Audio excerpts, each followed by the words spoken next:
Ariel Weil veut intervenir très légitimement comme maire de Paris-Centre. Il a la parole, Ariel. Merci, Monsieur le Président de séance. Je voudrais effectivement intervenir sur ce dossier. Si Emmanuel Grégoire a répondu à énormément de points, je voudrais revenir sous un angle différent, repartant de ce projet. Mon intervention a valeur à répondre à tout l'ensemble des vœux. J'espère qu'il en sera tenu compte dans le temps de parole, car il y a énormément de choses qui se disent sur ce projet. Il est normal que le site le plus fréquenté d'Europe, peut-être demain du monde, fasse l'objet d'autant d'émoi. Et nous le prenons avec énormément de gravité, comme du reste Basmet. Je voudrais revenir sur ce qui a fait le choix, unanime en tout cas parmi les représentants nombreux des différents services de l'État qu'a évoqué Emmanuel Grégoire tout à l'heure, du diocèse et de la ville, avec une grande, pratiquement unanimité du jury dans lequel d'ailleurs se trouvaient des associations locales de riverains, des représentants des commerçants, des représentants des habitants, parce que je l'avais souhaité et que la maire l'avait accepté. Ils ont pu participer aux nombreux jurys. Et si c'est le projet mené par Basmet qui a gagné, ça n'est pas un hasard, parce que la question qui était posée était difficile, c'était comment intervenir sur le site peut-être le plus célèbre de l'histoire, du monde, comment intervenir sans intervenir. C'était presque une aporie, et il y a répondu avec un projet d'une immense sobriété, d'une immense élégance, qui consiste précisément à venir remplir le cahier des charges sans bouleverser le site, sans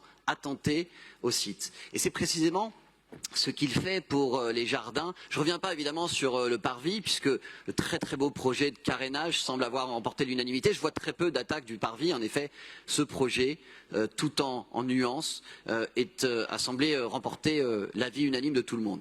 Je reviens sur le square, sur les squares, parce que le projet de Basmet, c'était de donner légitimement davantage de densité à la végétation, tout en respectant le dessin des squares existants. Et c'est quelque chose que je n'entends pas dans les débats aujourd'hui.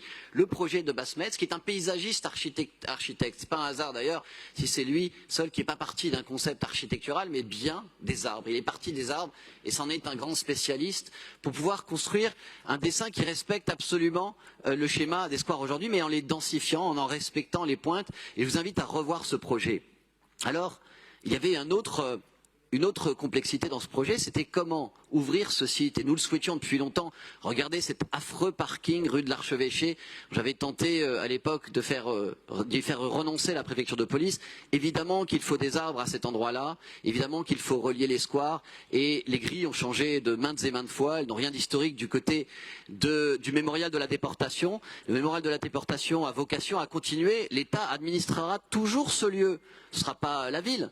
Il le fera et il continuera des animations comme elles ont lieu. Elles ont eu lieu pendant la Nuit Blanche. Elles ont lieu à diverses reprises dans le respect évidemment des fins du mémorial. La question difficile, c'est celle de comment on ouvre tout en protégeant. Et moi, je le dis ici, je suis très favorable à ce qu'on protège les jardins, tous les jardins, que ce soit par une surveillance accrue, que ce soit par un système de barrières. Emmanuel Grégoire l'a dit, nous sommes dans un avant-projet et à la phase d'études techniques. Le projet n'est pas final. Aujourd'hui, Basmet, en tenant compte notamment de la Commission nationale, mais pas que, des discussions qu'on a déjà eues, est en train d'étudier ce qui peut être fait. Un système de grille ouverte, coulissante, ce que j'avais souhaité par exemple, revenir au dessin de 1848, proposer un système qui permette en effet de laisser les habitants dormir, de laisser les pelouses se reposer à un moment donné dans la nuit, ce qui n'est pas incompatible avec une fréquentation populaire importante et légitime. Et je voudrais conclure en le disant sur les arbres. Moi je souhaite, et Emmanuel Grégoire l'a dit, nous ne savons pas l'état aujourd'hui des arbres. Ce n'est pas l'état demain du projet.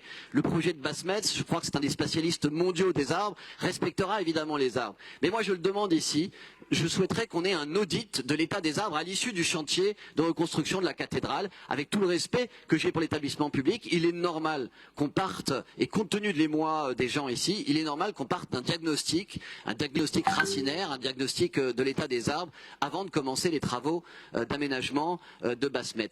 Avec simplement une demande, moi je souhaiterais qu'on puisse commencer les travaux en avant-projet du côté de la rue du cloître Notre-Dame. Là aussi, le projet est magnifique. C'est un projet qui vise aussi à redonner à cette rue un aspect humain, un aspect végétalisé. Et les commerçants, les habitants, qui sont les premiers à avoir tant souffert de l'incendie, des travaux, des gilets jaunes avant cela, eh bien, je crois qu'ils méritent ce projet. Et je souhaiterais qu'avec l'établissement public, avec la ville de Paris, nous puissions engager, avant même le début des travaux sur le parvis et sur le jardin, le projet de réhabilitation de la rue du cloître Notre-Dame pour qu'elle devienne cette rue magnifique. Et je conclus en disant que tout cela se fera évidemment dans le respect du patrimoine. Comment supposer un instant, après le manifeste de l'esthétique, après tout ce qui a été dit, comment supposer que nous ne souhaitons pas préserver ce patrimoine? Bien entendu, il sera préservé. Je le redis ici, je m'y engage en tant que maire de Paris Centre. Merci.